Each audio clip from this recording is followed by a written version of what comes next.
আসসালামু আলাইকুম, কেমন আছেন সবাই? এই তীব্র গরমের মধ্যে কাউকে এক গ্লাস শরবত অথবা পানি খাওয়াতে পারলেও মনে শান্তি লাগে। একটু দোয়া আর ভালোবাসার জন্য এই মহৎ কাজের উদ্যোগ আমি বারবার নিতে চাই আর সবার মুখের হাসি দেখতে চাই। আপনাদের মাহফুজা আপু সারাদিন রান্না করে, তার পাশাপাশি কিছু ভালো কাজ করারও চেষ্টা করে। আর আজকে কিছু মানুষকে ঠান্ডা শরবত খাওয়াবো। প্রথমেই আমরা পরিষ্কার একটা পাত্র নিয়েছি আর শরবত বানাতে যা যা দরকার, চিনি, ট্যাঙ্ক, লেবু, ফ্রেশ পানি, এগুলো বাজার থেকে এনে বাসায় স্বাস্থ্যসম্মত পরিবেশে তৈরি করব। আজকের এই মহৎ কাজটিতে আমার পরিবার আমাকে সাহায্য করেছে আর আমার ছোট ভাইয়েরা। তবে বাজার থেকে সবকিছু ঠিকঠাক মতো কিনে আনতে পারলেও লেবুর রস বের করা মেশিনটা কিনে আনতে পারে নাই, এজন্য হাত থেকেই সব কাজ করে নিতে হয়েছে। আর এই শরবতগুলো বানাতে আমরা ঠান্ডা ইনটেক পানি নিয়েছিলাম আর এখানে বড় আকারের 2 থেকে 3টা বরফের টুকরো দেওয়া হবে, যার কারণে প্রথম অবস্থায় পানির পরিমাণ একটু কম নিয়েছিলাম। এখানে আমি ঘন করে শরবত বানিয়ে নিয়েছি। বরফ দেওয়ার পরে কোনো কিছুর প্রয়োজন হলে আবারও অ্যাড করে দিব। এই তীব্র গরমে যেখানে ঘরে থাকা যায় না, সেখানে রাস্তায় থাকা পথচারী দিনমজুর ভাই বোনদের কি অবস্থা হতে পারে, কাজ থেকে সুখ দুঃখ ভাগাভাগি করে নিব। বাজার করার সময় গ্লোভসের কথা ভুলে যাই, কিন্তু এই দুপুর বেলা অনেক খোঁজাখুঁজি করে 2টা গ্লোভস নিয়েছি। আমি চাই এখানে থাকা সব মানুষকে আমি স্বাস্থ্যসম্মত ভাবে শরবত খাওয়াবো। নির্দিষ্ট স্থানে পৌঁছানোর সাথে সাথেই সবাই ছুটে আসে এক গ্লাস ঠান্ডা শরবত খেতে।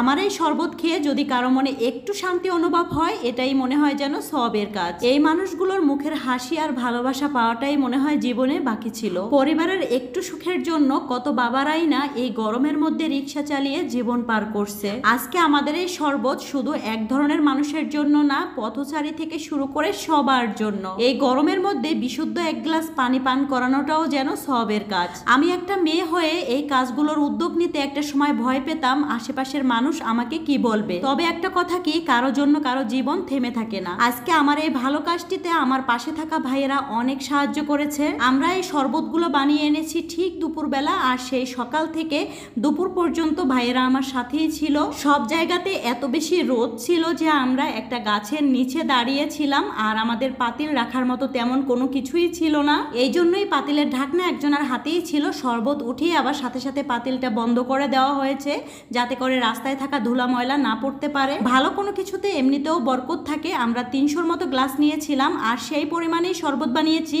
কিন্তু গ্লাস শেষ হয়ে গেছে, শরবত অনেকগুলো থেকে গিয়েছিল। পরবর্তী সময় আমাদের কাছে থাকা ছোট্ট একটা মগ ছিল, ওই মগ দিয়েই আমরা সবাইকে শরবত পান করিয়েছি। অনেকে হয়তো মনে করতে পারেন আপনারা ভালো কাজ করেছেন, ঠিক আছে, তো ভিডিও করে মানুষকে দেখানোর কি আছে। আমার এই ছোট্ট কাজ দেখে অনেকেই ইন্সপায়ার হবে, হয়তো বা এর চেয়ে আরো ভালো ভালো কাজ করবে। এই জন্যই এই ভিডিওটা করা। সবাইকে তাদের মনের মতো করে শরবত খাওয়াতে পেরেছি। এক গ্লাস না, যে যতটুকু পেরেছে ততটুকুই। এই গরমে মানুষগুলো তাদের তৃষ্ণা মিটিয়ে যে দোয়া করেছে, এটাই আমার জীবনের সবচেয়ে বড় পাওয়া। পরবর্তীতে যতটুকু ছিল এতটুকুই আমরা সবাই ভাগ করে খেয়ে নিয়েছি। মানুষকে দেওয়া এবং খাওয়ানোর মধ্যে যে কতটুকু শান্তি, হয়তো এই জায়গাটিতে না আসলে আমি কখনোই বুঝতাম না। মানুষকে শরবত খাওয়ানোর পর পড়ে থাকা গ্লাসগুলো আমি নির্দিষ্ট একটা জায়গায় জমা রেখেছি, যদিও চারপাশে অনেক ময়লা ছিল। আমাদের চারপাশের পরিবেশ সুন্দর রাখার দায়িত্ব আমাদেরই, আর আমরা সবাই খেয়াল রাখলে আমাদের শহরটা আরো বেশি সুন্দর হতো।